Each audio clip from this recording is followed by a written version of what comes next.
হঠাৎ একটি হোটেলের সামনে দেখলাম দুইটা পুতুল এভাবে নাচানাচি করতেছে। কাছে গিয়ে দেখি দুইটা পুতুলের ভিতরে মনে হচ্ছে মানুষ রয়েছেন। খোঁজখবর নিয়ে দেখি দুজনই বাংলাদেশি প্রবাসী।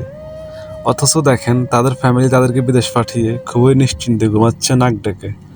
তারা দেশে টাকা পাঠাচ্ছে, সে টাকা দিয়ে তারা আনন্দ উল্লাস এমনকি জীবিকা নির্বাহ করতেছে। কিন্তু দেখেন, যেই বয়সে তারা বিদেশ আসছে সেই বয়সে তারা দেশে থেকে অন্যদের থেকে বিনোদন নেওয়ার কথা ছিল, অথচ সেই বয়সে তারা বিদেশে এসে নিজের সুখ বিসর্জন দিয়ে অন্যদেরকে বিনোদন দিতে ব্যস্ত আছে।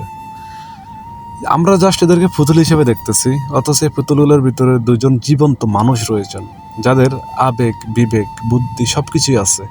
কিন্তু সবকিছু থাকার পরও 2 টাকা ইনকাম করার জন্য নিজের সুখ এভাবে বিসর্জন দিয়ে প্রতিনিয়ত বাচ্চাদের সাথে খেলাধুলা করতেছে। অথচ তাদের পরিবার ঠিকই মাস শেষে তাদের কাছে টাকার জন্য আবদার করবে।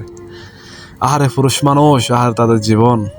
পুরুষের জীবন আসলেই কঠিন কষ্টের, অথচ নারী মনে করে যে পুরুষ স্বাধীন, পুরুষ দেশ বিদেশ ঘুরে বেড়ায়, পুরুষ চিল মোডে